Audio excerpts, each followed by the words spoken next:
Hi, Andy Wolverton here. Today I'm talking about The Asphalt Jungle from 1950, directed by John Huston, a film widely considered one of the greatest heist films of all time. I certainly will not dispute that claim, but the film offers much more than a thrilling caper. The Asphalt Jungle is also a character study, yet the picture contains elements you might find in a love story. Viewers can get so caught up in the details of the heist, its preparation, execution, and consequences that we lose sight of the characters and their yearning for things that are, for the most part, fundamentally good. Yet, we tend to forget the utter devastation forced on some of the players.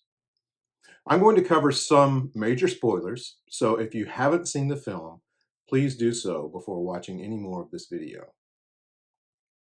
MGM head Louis B. Mayer despised the Asphalt Jungle and its low-life characters, reportedly claiming, "I wouldn't walk across the room to see something like that." I'm sure Dix Hanley could have easily muscled Mayer into walking across the room or anywhere else, but that's beside the point. According to MGM's typical movie philosophy, everything works out well in the end for its clean-cut, upstanding characters with happy endings in abundance, and everyone leaves the theater uplifted, reveling in the goodness of humanity. Not in John Huston's world. With The Asphalt Jungle, screenwriters Huston and Ben Maddow deliver a script based on the 1949 novel by W.R. Burnett, filled with characters Mayer would never have permitted even to set foot on the MGM lot. We've got the criminal genius Doc Riedenschneider, who has a weakness for young girls, Alonzo Emmerich, a crooked attorney who has a weakness for one particular girl, petty criminal Dix Hanley, a corrupt cop, a hunchbacked getaway driver named Gus, and more. You'd never see any of these characters within a mile of MGM favorites like Father of the Bride, Lassie Come Home, or the Andy Hardy pictures. Seriously, can you imagine Spencer Tracy giving Elizabeth Taylor away to Dix Hanley? Like most good stories, these characters all want something they don't have, or don't believe they have enough of. Many of the things they desire are worthy, even honorable. Most of these people are getting by. None of them are destitute, but nobody's got it as good as Emmerich, a lawyer who has money, or does he? A wife, a nice home, and a mistress named Angela. He's in financial trouble, but he has no one to blame but himself. Emmerich also has emotionally abandoned his invalid wife, May, never spending any time with her other than to explain that he's off to another business meeting. May's health woes likely stem from neglect. She clearly loves Emmerich, but knows she's fighting a losing battle for his attention. May is far from the demanding, hysterical invalid Leona Stevenson from Sorry Wrong Number, and we're probably more sympathetic towards Mrs. Emmerich. When May asks Emmerich to join her in a simple card game, like we used to do, she's trying to bring him back to an earlier, happier moment from their marriage, probably a time before her husband got himself involved in illegal activities. Underneath May's infirmity lies a woman whose love for her husband has not diminished. She makes few demands of him, but each rejection brings her more suffering. What else can she do other than bide her time? Like most middle-aged men, Emmerich longs for youth and believes that spending an exorbitant amount of money on Angela will help him get there. While getting deeper in debt and making her promises he can't financially back up, his world is becoming more like a prison, never realizing that the woman who's really longing for him is right in the next room. Doc has a brilliant mind, one that could have served him well in practically any endeavor, preferably not a left-handed one, yet we assume he has chosen a life of crime rather than having it forced on him. Doc's Achilles heel is his weakness for women, especially young women. All he really wants to do is to have enough money to retire in Mexico where he can enjoy glaring at Mexican girls. Doc's skills and abilities are well known in the criminal world, and even when fellow lawbreakers don't recognize his face, his legacy is enough to earn their respect. But Doc takes little joy in this. Forget the recognition. He'd rather have a plentiful supply of women. In some ways, Doc seems the least sympathetic character in the film, seeking only to gratify his lust. Yet you have to admire his wisdom and skill, not only in planning capers, but in evading the law. His final downfall comes from his inability to control his baser desires, not knowing when enough is enough. But if Doc has a saving grace, it could be in establishing a bond with Dix Hadley. Dix is different.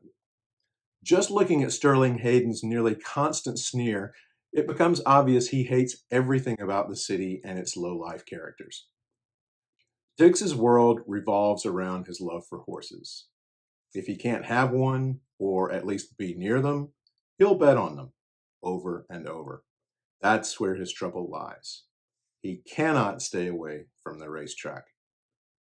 Dix longs for the Kentucky horse farm where he grew up during a cleaner and simpler time. And if he could just get there, wash the city dirt off, and breathe in the country air, he'd be content. Despite having lived in the city for some time, he's still not used to it. Dix may be somewhat comfortable in getting by and navigating the city, but he hates the people. Dix despises the bookie named Cobby, not only from being in debt to him, but because Cobby disrespects Dix in front of strangers. Dix has some regard, however, for Gus, a fellow outcast due to his hunchback. And then there's Doll, who's hopelessly in love with Dix and may be the best thing in his life, if only he could see it. Doc is both smart and a thinker, and because Dix is street smart, Riedenschneider sees something in the Kentuckian he likes. Even after one short encounter with Dix, Doc knows he wants him for the heist job. Dix also holds Doc in high regard, perhaps from his legendary exploits, or because Dix recognizes that Doc's a guy who knows what he wants and how to get it. Yet, while none of this is exactly love, excepting Doll's feelings for Dix, we know where everyone's interests lie. Even the minor characters convey what they really want out of life. Lieutenant Dietrich and Gus appear to have no family, so if their illegal actions have consequences, and they do, it seems they will suffer them alone. But safecracker Chiavelli loves his wife Maria and his family, wanting to provide for them in the best way possible, which often leads to dangerous work.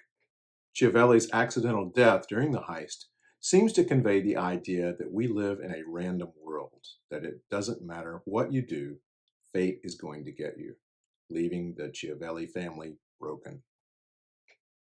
Let's get back to Doll, a woman who genuinely loves Dix Hanley. She knows he's a criminal, but she can't live without him, refusing to allow him to make the drive to Kentucky alone. Dix is desperate to get home, but Doll's determination is just as intense, to be with Dix no matter what. Before things literally go south, we sense that maybe Dix and Doll could have made it as a couple if circumstances had been different. Doll is determined to do anything for him, even get a doctor's help while they're on the run, knowing that doctors are required to report gunshot wounds to the police. Before that, Doll stands her ground, demanding to be a part of whatever Dix has planned, refusing to abandon him. This brings us to a topic that the movie doesn't dwell on, but it's there: the devastation of the women who survive the film. We aren't told what's going to happen to May Emmerich. Before taking his own life, we don't know if Emmerich even provided for her. He is, after all, broke, but we hope he's at least taken out a life insurance policy. Otherwise, how is she going to make it? Who's going to care for her?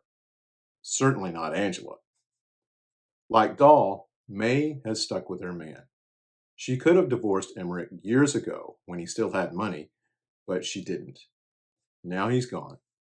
She'll probably have to sell the house if she can and start over. And that's not easy for a middle aged woman in poor health. In many cases, film noir has little regard for its supporting characters. But maybe noir isn't totally heartless. After the death of her husband, Maria Chiovelli is left to raise her children alone.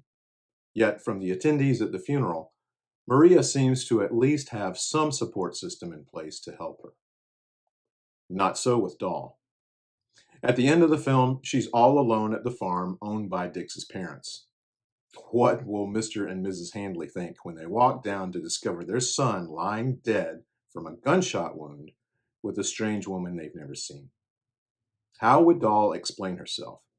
What could she possibly say that would help them understand, much less ease their pain? I wish someone would write the story starting from the end of the Asphalt Jungle, moving forward.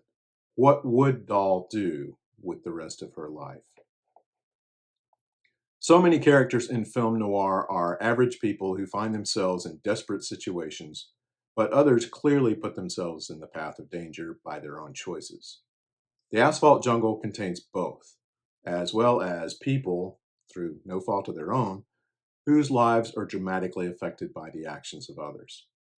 Obviously, these feelings of dissatisfaction and dejection are huge components of film noir that we see constantly. I hope to explore many more of the motivations behind characters in other noir films and how they affect others. I hope you'll join me on this journey. Thanks for watching.